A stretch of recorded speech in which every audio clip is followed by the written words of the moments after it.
Hello bull trackers दोस्तों, अगर हमारे शरीर के वाइटल ऑर्गन्स में बार बार प्रॉब्लम आती है तो इसका क्या मतलब होता है। आप दवाई खाकर उन सिम्टम्स को सप्रेस जरूर कर सकते हैं, लेकिन ये एक बड़ी प्रॉब्लम की तरफ इशारा करती है। हमारी इकॉनमी भी हमारे बॉडी की तरह होती है और इकॉनमी में हमारे जो बैंक्स फंक्शन करते हैं वो हमारे वाइटल ऑर्गन्स की तरह होते हैं। और जब हमारे बैंक्स और फाइनेंशियल इंस्टीट्यूशंस में हमें बार बार प्रॉब्लम्स देखने को मिलती है तो ये एक बड़े प्रॉब्लम की तरफ इशारा करती है और हमें ये सोचने के लिए मजबूर कर देती है कि क्या हमारे बैंक्स और हमारा पूरा फाइनेंशियल सिस्टम क्या सेफ है। तो पिछले कई सालों में हमें कई सारे बैंक्स और फाइनेंशियल इंस्टीट्यूशंस में हमें कई बार प्रॉब्लम्स देखने को मिली और इसका सबसे ताज़ा जो उदाहरण है वो है आरबीएल बैंक। और आरबीएल बैंक में क्या हुआ, पहले मैं इसको ब्रीफ में आपको समझाता हूं। तो दिसंबर 24 यानी कि वीकेंड से पहले आरबीआई ने आरबीएल बैंक को एक चिट्ठी लिखी और यह कहा कि उनके एक ऑफिसर योगेश दयाल को वो आरबीएल के बोर्ड में नॉमिनेट करना चाहते हैं। और अगले ही दिन जब बोर्ड की मीटिंग हुई तो आरबीआई ने एक बॉम्बशेल फोड़ दिया और बैंक को यह बोला कि हम यानी कि आरबीआई बैंक के बोर्ड को सुपरसीड करने जा रही है, यानी कि अब आरबीएल बैंक के सारे फैसले आरबीआई ही लेगा। और साथ में एक और बॉम्ब फोड़ दिया आरबीआई ने यह कह के कि आरबीएल बैंक के जो सीईओ हैं विश्ववीर आहूजा, उन्हें अपने पोस्ट को छोड़ना पड़ेगा। बस फिर क्या था, मंडे को जब मार्केट खुलता है तो आरबीएल बैंक का शेयर करीब 15% नीचे खुलता है और सारा दिन वो इसी तरह की गिरावट दिखाता है। और इसके साथ ही स्टॉक इन्वेस्टर्स को तो छोड़िए, जो डिपॉजिटर्स हैं उनमें भी एक पैनिक और हड़कंप का माहौल बन गया और उन्हें ये डाउट होने लगा कि कहीं ये बैंक भी कहीं येस बैंक की राह पे तो नहीं जा रहा है। और इस पैनिक को देखते हुए आरबीआई सामने आया और उसने जो है थोड़ी टेंशन को कम करने की कोशिश की और ये कहा कि डिपॉजिटर्स के पैसे सेफ हैं और इस बैंक में किसी तरीके की प्रॉब्लम नहीं है। अब ये प्रश्न उठता है कि जब सब कुछ ठीक है, कोई प्रॉब्लम नहीं है, तो आरबीआई ने आरबीएल बैंक के बोर्ड को सुपरसीड क्यों किया। वो चाहती तो डे टू डे बैंक के परफॉर्मेंस को ट्रैक कर सकती थी, अपने दफ्तर में बैठ के रिपोर्ट्स मंगाकर, और साथ में कुछ इंस्ट्रक्शंस दे सकती थी कि आप इस चीज़ को इस तरीके से फिक्स करें। लेकिन उन्होंने एक ड्रास्टिक स्टेप लिया और बैंक के बोर्ड को सुपरसीड कर लिया। और दोस्तों, ये कोई छोटी मोटी बात नहीं है। और जो सबसे बड़ी बात यह है कि आरबीआई ने आगे आकर किसी तरीके की कोई एक्सप्लेनेशन नहीं दी कि उन्होंने ऐसा कदम क्यों उठाया। उन्होंने इस प्रॉब्लम को भी हाईलाइट नहीं किया कि किन प्रॉब्लम्स की वजह से उन्होंने ये कदम उठाया। और इसकी वजह से एक जो है डाउट हो गया लोगों को, जो स्टॉक के इन्वेस्टर्स हैं और डिपॉजिटर्स हैं, दोनों को ही इस पूरे मामले को लेकर एक डाउट सा क्रिएट हो गया। और उसका परिणाम ये हुआ कि आज भी जो है आरबीएल बैंक में हमें 10% की गिरावट देखने को मिली। अब जो खबरें छन छन कर आ रही हैं अलग अलग मीडिया आउटलेट्स में, उससे कुछ मामला क्लियर होता सा दिख रहा है। और जो खबरें जिस तरीके की अवेलेबल है मार्केट में, उसको अगर सही माने तो आरबीआई ने ये कदम क्यों उठाया, उसका एक बड़ा कारण था कि आरबीआई को कुछ लोन्स जो आरबीएल बैंक ने अपने कस्टमर्स को दिया था और उसे राइट ऑफ किया था, उसको लेकर ऑब्जेक्शन था। और इसमें से एक लोन ऐसा था जो करीब 300 to 350 करोड़ का था, जिसे आरबीएल बैंक ने एक पार्टी को दिया था और उसे राइट ऑफ कर दिया था। यानी कि राइट ऑफ यानी कि एक तरीके से मान के चलिए कि कर्ज माफी कर दी थी। और आरबीआई को इस बात को लेकर ऑब्जेक्शन था कि उन्होंने क्यों इस लोन को इस तरीके से राइट ऑफ किया। इसको लेकर उन्हें कुछ डाउट्स थे, फेयर था या अनफेयर था, इस पर कोई क्लैरिफिकेशन नहीं आया है। अब आप ये सोच सकते हैं कि कोई लोन को माफ करना है नहीं करना है, ये तो बैंक का आंतरिक मामला है, इस पर आरबीआई को भला क्यों ऑब्जेक्शन है। उसका कारण यह है कि दोस्तों, आप सोचिए कि बैंकों में जो पैसा होता है ये आपका ही पैसा होता है। अगर बैंक अंधाधुंध तरीके से लोन्स को राइट ऑफ करते रहेंगे बिना प्रोसेस को फॉलो किए, तो आपका पैसा तो खतरे में आएगा ही, साथ में पूरा का पूरा बैंक भी खतरे में आ सकता है। जब बैंक डूबता है तो दोस्तों बैंक के जो ओनर्स हैं उनको कोई घंटा फर्क नहीं पड़ता, फर्क पड़ता है डिपॉजिटर्स को, फर्क पड़ता है शेयर होल्डर्स को। तो इस तरीके की वो डिसीजंस बैंक के जो एग्जीक्यूटिव्स हैं वो तो ले सकते हैं, लेकिन उसके लॉन्ग टर्म इंपैक्ट होते हैं न सिर्फ बैंक में बल्कि डिपॉजिटर्स के ऊपर ही, और एक पूरा का पूरा इकोनॉमी पर भी उसका इंपैक्ट होता है। तो जब भी आरबीआई को लगता है कि बैंक के किसी कदम से बैंक में खतरा हो सकता है या डिपॉजिटर्स के पैसे पर खतरा हो सकता है, तो वो इस तरीके की कदम उठाती है। और हमने पास्ट में देखा कि किस तरीके से बैंक्स और फाइनेंशियल इंस्टीट्यूशंस बैड लोन्स की वजह से डूबते हैं, और इसका जो एक रीसेंट ईयर्स का एक एग्जांपल है वो है IL&FS। अब यहां पर एक दो बातें और सोचने वाली हैं। पहली बात तो ये कि ये जो 300-350 करोड़ के लोन की हम बात कर रहे हैं, कहीं ये कोई पैसे को साइफन ऑफ करने का कोई साजिश तो नहीं है जिसकी वजह से आरबीआई ने ये ड्रास्टिक स्टेप उठाया। दूसरी चीज, क्या कहीं आरबीआई कोई और खेला तो नहीं खेलने जा रहा है इस बैंक के बोर्ड को सुपरसीड करके? तो क्या सच है क्या गलत है ये तो कोई दावे के साथ नहीं कह सकता, क्योंकि पब्लिक डोमेन में कोई ऑफिशियल इसकी एक्सप्लेनेशन नहीं दी गई है। लेकिन इस तरीके की अटकलें लगाई जा रही हैं और लगाई जाएंगी जब तक कि हमें प्रॉपर इसकी एक्सप्लेनेशन नहीं दी जाएगी। और बात सिर्फ आरबीएल बैंक की नहीं है दोस्तों। अगर आप पिछले 3-4 सालों में देखें तो अगर हम सिर्फ बैंकों की ही बात करें तो कौन कौन से बैंकों में प्रॉब्लम्स आई। यस बैंक का एग्जांपल आपके सामने है, Lakshmi Vilas Bank, PMC Bank, IndusInd Bank और उज्जीवन स्मॉल फाइनेंस बैंक, जिसमें भी हमने देखा कि वहां पर डायरेक्टर्स का मास एक्सोडस हो गया। और क्या वो आरबीआई के इंस्ट्रक्शन की वजह से हुआ था या कोई और लफड़ा था, उस पर भी कोई हमें क्लियर कट एक्सप्लेनेशन अभी तक नहीं मिला। ये बात सही है कि कोई बड़ा बैंक अभी तक नहीं डूबा है। और यस बैंक की अगर हम बात करें तो वहां पर भी लोगों के पैसे नहीं डूबे, लेकिन कुछ हफ्तों तक तो लोगों की सांसें अटकी हुई थी और लोगों को लग रहा था कि उनका पैसा डूब जाएगा शायद।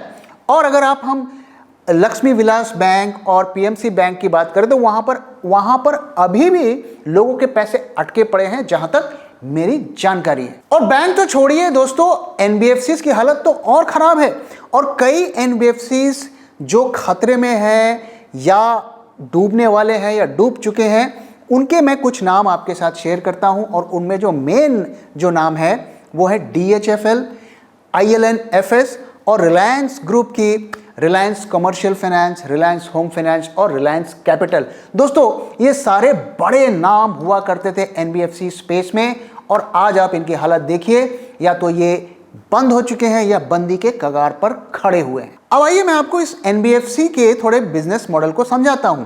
तो एनबीएफसी जैसा कि आप जानते हैं वो रिटेल को और कमर्शियल लोन्स देते हैं, और वो लोन का पैसा देने का पैसा उन्हें कहां से मिलता है, तो वो अक्सर बॉन्ड्स इशू करते हैं और पब्लिक से पैसा उठाते हैं। तो जब वो बॉन्ड को इशू करते हैं तो उस बॉन्ड को कौन खरीदता है? बॉन्ड को खरीदते हैं म्यूचुअल फंड्स। और म्यूचुअल फंड के पास पैसा कहाँ से आता है?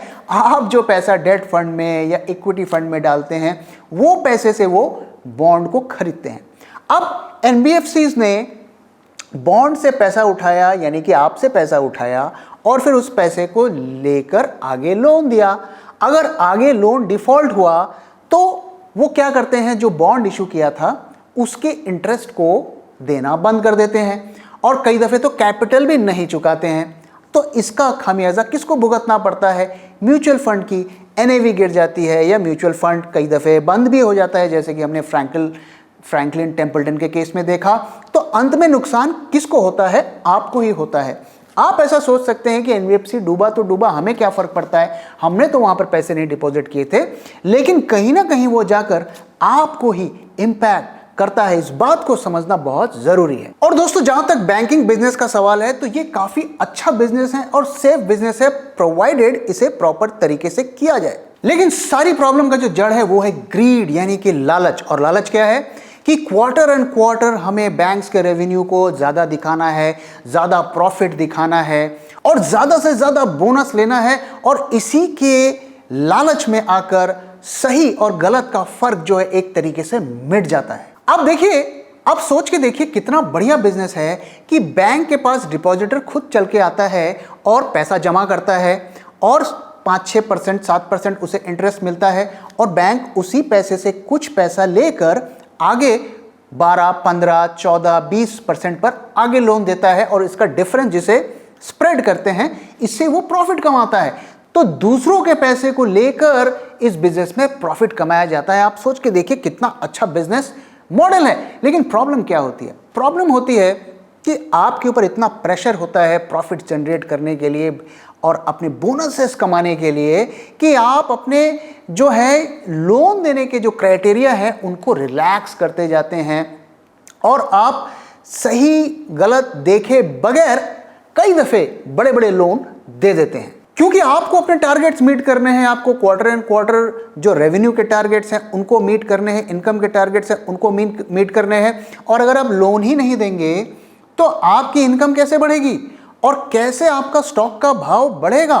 तो चारों तरफ से इतना ज़्यादा प्रेशर होता है कि आप सही गलत की लाइन को थोड़ा आप खत्म कर देते हैं। तो यहीं से प्रॉब्लम शुरू होती है। और एक और प्रॉब्लम जो हमें बैंकों में देखने को मिली है पिछले कई सालों में, और वो प्रॉब्लम क्या है कि बड़े बड़े बिजनेस हाउसेस, बड़े बड़े इन्फ्लुएंशियल बिजनेसमैन बैंकों से बड़े बड़े कर्जे ले लेते हैं हजारों करोड़ के और फिर कहते हैं देखो जी हमारा बिजनेस डूब गया, हम तो नहीं चुका पाएंगे। तो बैंक कहता है भाई थोड़ा बहुत तो हमें कुछ दे दो माई बाप। तो वो उसका 10%, 15%, 20% जितना भी वो आपस में सेटिंग करके दे देते हैं और इस तरीके से एक बड़ा अमाउंट जो है बैंकों का वो डुबा देते हैं। तो मैं आपको स्क्रीन पर एक डेटा शेयर कर रहा हूं और अब देखिए करीब 13 बिजनेस हाउसेस ने 2.85 लाख करोड़ रुपीस बैंकों के डुबा दिए, यानी कि जितना उन्होंने कर्जा लिया था उसका एक टाइनी परसेंटेज ही चुकाया, बाकी को माफ करवा लिया। तो ये एक तरीके का धंधा बन गया है जिसकी वजह से बैंकों को अच्छा खासा चूना लगाया जा रहा है और इन्हीं सब कारणों की वजह से हम देख रहे हैं कि पिछले कई सालों में कई सारे एनबीएफसीज भी डूबे हैं। और कई दफे लोग ये क्वेश्चंस रेज करते हैं कि कहीं जानबूझकर तो उन लोन्स को नहीं डुबाया गया। तो एक तरफ तो बैंकों को लूटा जा रहा है और दूसरी तरफ जो है एनपीए का खतरा भी सामने खड़ा हुआ है। और अगर आप रीसेंट जो आरबीआई के जो फाइनेंशियल स्टेबिलिटी रिपोर्ट को पढ़ेंगे तो आरबीआई इसी तरफ इशारा कर रहा है। क्या है उस रिपोर्ट की खास बातें, वो मैं आपके साथ शेयर करने जा रहा हूं। और आरबीआई ने क्या कहा है वो मैं आपके साथ शेयर करने जा रहा हूं। इंडियन बैंक्स एसेट क्वालिटी में deteriorate but lenders have enough capital to withstand a severe shock। यानी कि वो कह रहे हैं कि जो एसेट क्वालिटी है बैंकों की वो खराब होने जाएगी, जिसका मतलब है कि उनका एनपीए बढ़ेगा आने वाले टाइम में, लेकिन उनके पास इतना कैपिटल है कि वो खराब से खराब सिचुएशन को संभाल सकते हैं। यही इसका मतलब है। तो कितना एनपीए बढ़ेगा इस बारे में आरबीआई का क्या कहना है? तो आरबीआई का कहना है कि जो जीएनपीए है यानी कि ग्रॉस एनपीए है वो ओवरऑल अगर बैंक का हम बात करें तो वो 6.9 से 8.2 तक बढ़ जाएगा बाय सितंबर 22। आइए अब मैं इस जीएनपीए का थोड़ा ब्रेकअप आपके साथ शेयर कर देता हूं। तो आरबीआई का कहना है कि सबसे ज्यादा जो एनपीए बढ़ेगा वो है सरकारी बैंकों का बढ़ेगा और उनका अगर सितंबर 2021 में देखें तो जीएनपीए था करीब 8.8%, जो कि सितंबर 22 तक बढ़कर जो है 10.5% हो जाएगा। वहीं अगर हम प्राइवेट बैंक्स की बात करें तो वहां पर उनका जो एनपीए 4.6% से बढ़ के 5.2% तक हो जाएगा और एमएनसी बैंक जो है रिलेटिवली बेटर पोजीशन पे रहेंगे, लेकिन उनका भी एनपीए बढ़ेगा 3.2% से बढ़कर वो 3.9% तक हो जाएगा। कुछ और बातें जो आरबीआई ने शेयर की वो मैं आपके साथ शेयर करता हूं। पहली चीज तो ये कि उन्होंने ओमिक्रॉन के खतरे को बताते हुए कहा है कि Omicron haunts the near term prospects. दूसरी चीज वो कहते हैं कि आने वाली जो स्थिति है वो दो चीजों पर डिपेंड करेगी। पहला ये कि प्राइवेट इन्वेस्टमेंट यानी कि हमारी जो कंपनीज है, जो कॉर्पोरेट्स हैं, वो कितना इन्वेस्टमेंट कर रहे हैं अपने बिजनेसेस को बढ़ाने के लिए, और दूसरी चीज कि कंजम्पशन कितना बढ़ रहा है, यानी कि आप और हम कितना कंज्यूम कर रहे हैं, कितनी चीजें खरीद रहे हैं। और ये दोनों चीजें जो हैं इस वक्त जो है प्री पैंडेमिक लेवल से नीचे हैं। तो ये फैक्टर्स रिस्पॉन्सिबल होंगे और यही डिसाइड करेंगे कि आने वाले टाइम्स में हमारी इकोनॉमी और हमारे बैंक्स कैसा परफॉर्म करेंगे। तो यहां पर आप एक चीज नोट करिए कि अगर आप फंडामेंटल्स देखें तो फंडामेंटल्स हमारे प्री पैंडेमिक लेवल से नीचे गए हैं, लेकिन जो बैंकों के स्टॉक प्राइस हैं वो हमें कुछ महीने पहले तक ऑल टाइम हाई पर ट्रेड कर रहे थे। तो आइए दोस्तों अब इस डिस्कशन को कंक्लूड करते हैं। दोस्तों मेरा यहाँ पर जो पर्पस है किसी तरीके की पैनिक क्रिएट करना नहीं है, मैं सिर्फ आपको यहाँ पर ये बताने की कोशिश कर रहा हूँ कि किस तरीके की प्रॉब्लम्स हैं और किस तरीके की प्रॉब्लम्स आ सकती हैं फ्यूचर में। तो इस जानकारी अगर आपके पास रहेगी तो आप अपने आप को बेटर प्रिपेयर कर सकते हैं, यही इस सारे डिस्कशन का पर्पस है। दूसरी चीज ये है कि जहां तक बैंक स्टॉक्स में इन्वेस्टमेंट करने की बात है तो दोस्तों बहुत सोच समझकर बैंक्स में और फाइनेंशियल जो स्टॉक्स हैं उसमें इन्वेस्ट करिए। पर्सनली मुझे बैंकिंग के स्टॉक्स पसंद नहीं है, मैं इसमें इन्वेस्ट करना पसंद नहीं करता हूं। जी हाँ, कुछ गोल्ड बेस्ड जो फाइनेंशियल कंपनीज हैं उनमें को मैं पसंद करता हूं और उन्हें मैंने आपके साथ शेयर भी किया है। तीसरी चीज, जो डिपॉजिटर्स के पर्सपेक्टिव से अगर हम बात करें तो देखिए, आप देखते हैं किस तरीके से अचानक रातों रात बैंकों में प्रॉब्लम आ जाती है और आपको कानों कान खबर नहीं पड़ती है, और कई दफ़े ऐसा होता है कि लोगों का पैसा फंस जाता है।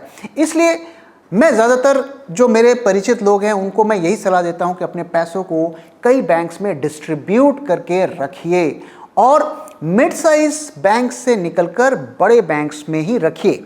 इसका ये मतलब नहीं है कि वो ज़्यादा सेफ हैं और मिड साइज वाले कम सेफ हैं, लेकिन बड़े बैंकों के सरवाइव करने के चांसेस ज़्यादा होता है और अक्सर जो है चूंकि वो इकॉनमी को ज़्यादा कंट्रीब्यूट करता है तो सरकार उन्हें हमेशा हेल्प करने को तैयार रहती है। तो जो फॉर्मूला मैं अक्सर लोगों को सजेस्ट करता हूं वो ये कि अपने डिपॉजिट्स को 3 बैंक्स में कम से कम रखिए। एक बैंक आप एमएनसी बैंक में रखिए, एक आप जो है सरकारी बैंक में रखिए और एक प्राइवेट बैंक में रखिए, और इन तीनों में से जो सबसे बड़े बैंक आपको अवेलेबल हैं उन्हीं में पैसे को रखिए और डिस्ट्रीब्यूट करके रखिए। तो दोस्तों इसी के साथ मैं इस वीडियो को यहाँ पे ख़त्म कर रहा हूँ। आशा करता हूँ ये वीडियो आपको पसंद आया, और वीडियो पसंद आया तो प्लीज़ वीडियो को लाइक करिए, अपने दोस्तों के साथ शेयर करिए, और हमारे चैनल को अभी तक आपने सब्सक्राइब नहीं किया है तो प्लीज़ चैनल को सब्सक्राइब करिए। Thank you very much for your time दोस्तों। फिर मिलूंगा एक नए वीडियो के साथ जल्दी ही।